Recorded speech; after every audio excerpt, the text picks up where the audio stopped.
Considerado o roteirista fundacional dos quadrinhos nacionais modernos, é também reconhecido como um dos pilares da ficção científica local. É também, junto com suas criações, símbolo de luta e ferida aberta. Ele e sua família sofreram na própria pele os horrores mais atrozes. Não aqueles que vinham de uma raça extraterrestre, como previsto em suas histórias, mas sim uns, muito mais cruéis, que nasceriam dentro do próprio cenário da nossa sociedade. A nevasca mortal que ele imaginou ocorreu em 1963. No entanto, o verdadeiro inferno se desencadearia em meados dos anos 70, com a chegada da ditadura civil-militar ao poder. Hoje vamos falar do homem que revolucionou a narrativa contemporânea e que também deixou uma mensagem clara para o futuro. Hoje vamos acompanhar Juan Salvo a percorrer a eternidade. Íamos terminar aterrissando em um escuro e tétrico janeiro de 1978, para tentar ver, após as névoas do dia que morreu, Oesterhel. Quando foi sequestrado por um grupo de tarefas da ditadura em plena cidade de La Plata, Oesterhel já sabia que pesava sobre ele a sentença de um destino sombrio. Duas de suas filhas já haviam sido assassinadas, e algumas buscas, realizadas em lugares que ele frequentava, o alertaram sobre o perigo que corria. 2 de abril de 1977. Interceptaram-no, e à força o colocaram em um veículo que rapidamente se perdeu entre as penumbras das diagonais da capital de Buenos Aires.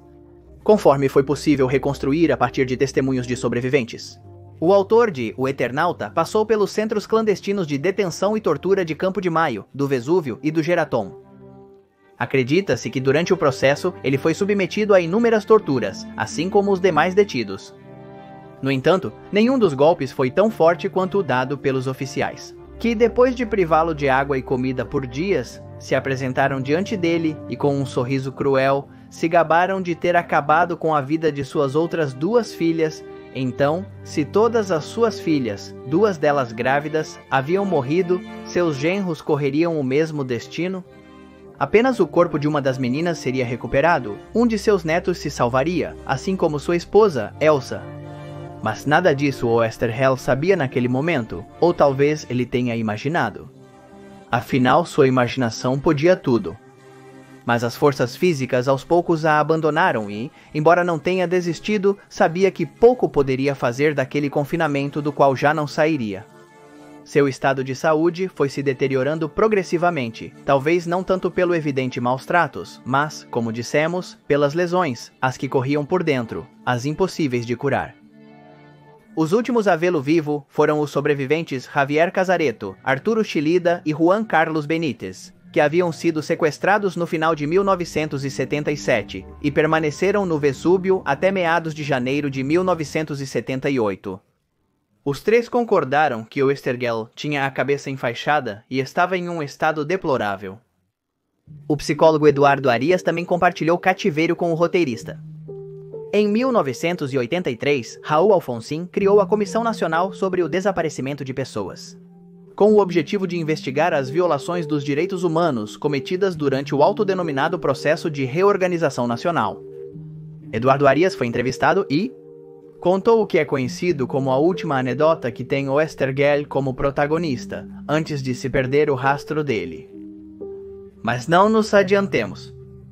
Antes de saber qual foi o último gesto do homem a quem devemos a celebração do Dia da História em quadrinhos na Argentina, vejamos como tudo começou.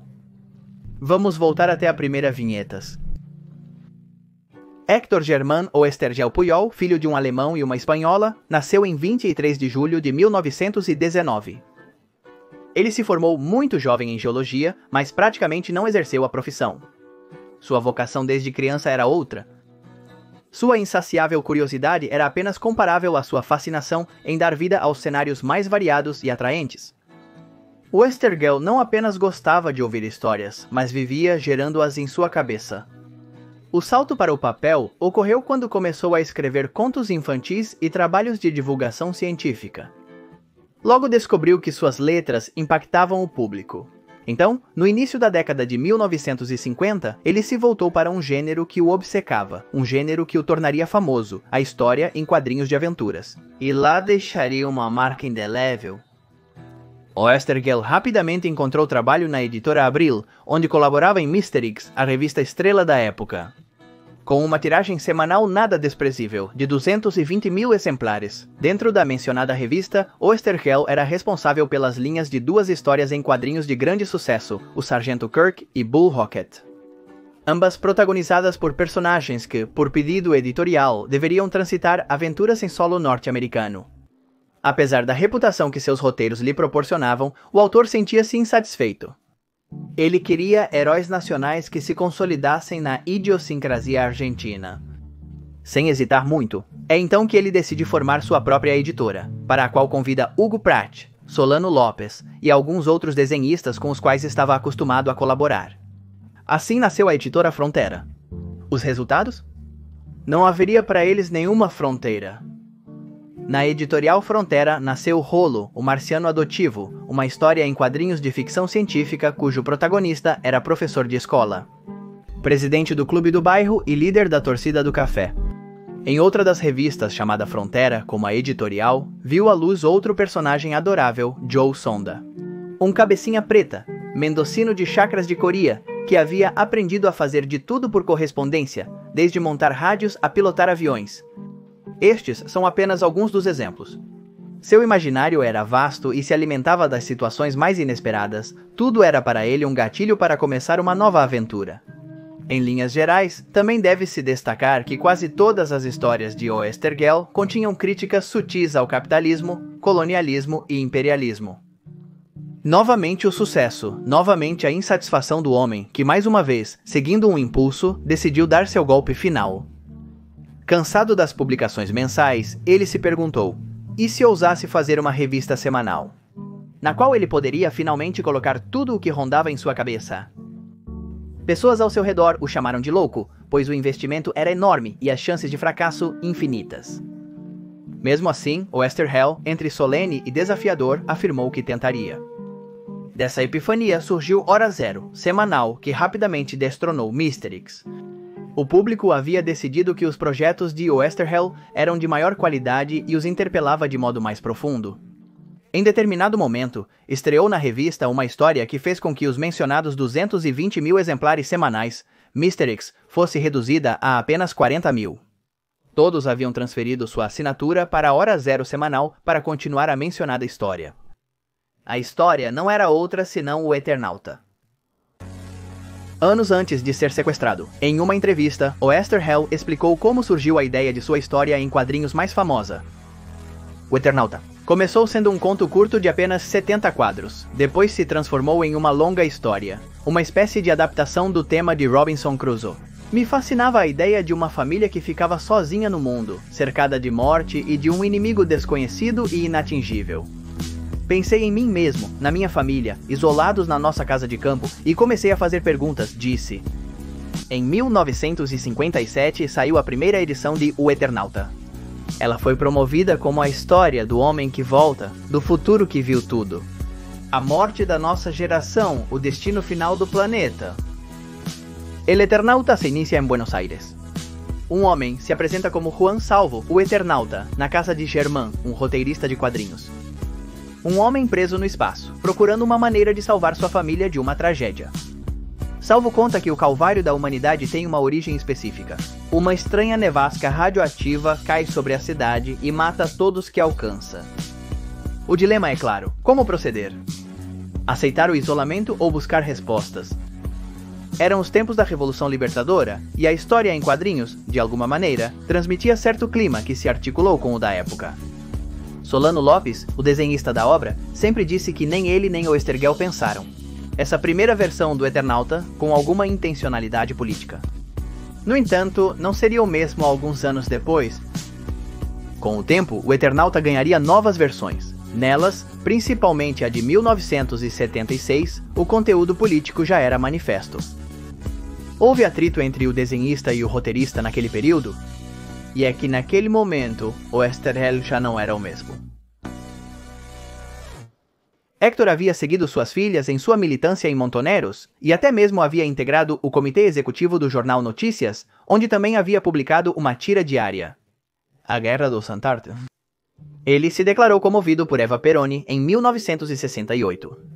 Junto com Alberto e Henrique Breccia, ele publicou uma biografia de Che Guevara, biografia que, após dar seus primeiros passos, foi prontamente sequestrada e destruída.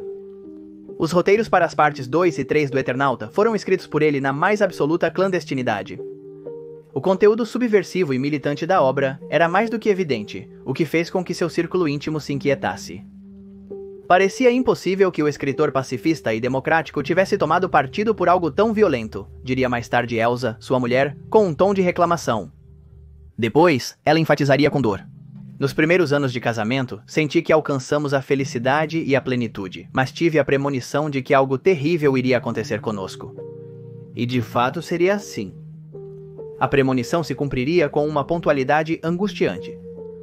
Oestergel sentia que tinha uma dívida com sua própria juventude, uma época em que ele havia vivido recluso entre livros, sem uma participação ativa no político ou no social, o que colaborou para que ele optasse pela luta armada no dramático contexto da ditadura. "E como você se encorajou a dar o salto?" um conhecido uma vez perguntou. "Por minhas filhas?"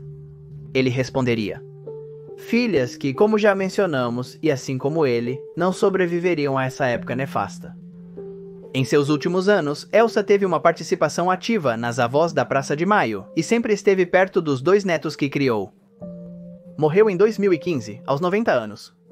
Sempre teve esperanças de encontrar os filhos desaparecidos de suas filhas. Agora sim, dito isso, vamos voltar a nos mover no tempo e retomar o momento com o qual começamos este relatório. Foi no final de dezembro de 1977, quando Esther Hiel estava há 8 meses em condições de prisioneiro. Quando os guardas permitiram que ele e o psicólogo Arias tirassem os capuzes, deram-lhes um cigarro como presente de Natal, além de alguns minutos para confraternizar e conversar. Naquele momento, Hector expressou que, por ser o mais velho de todos os prisioneiros, queria cumprimentar um por um todos os que estavam ali presentes, na condição de sequestrados como ele. E assim foi, como ferido e arrastando a dor que lhe causava a certeza de saber que os outros membros de sua família estavam mortos. Ele deu um forte e caloroso aperto de mão a cada um dos presentes, olhando-os nos olhos. Deixava clara constância, com esse ato, de suas ideias, de sua convicção de que apenas a unidade poderia trazer esperanças para a humanidade. Ele já havia dito antes, jovem e sem saber o que o aguardava? O desafio é criar uma história em quadrinhos com novos conteúdos e valores. Por exemplo, um herói que observe as coisas de um ponto de vista diferente ou que deva necessariamente agir em colaboração com outros personagens. Assim, sem dizer, em nossas histórias podemos introduzir a noção de povo, de gente comum e solidária, em última análise, do herói coletivo. Oestergel tinha 58 anos quando foi sequestrado. Não foi possível determinar o dia exato de sua morte, e seu corpo não foi recuperado.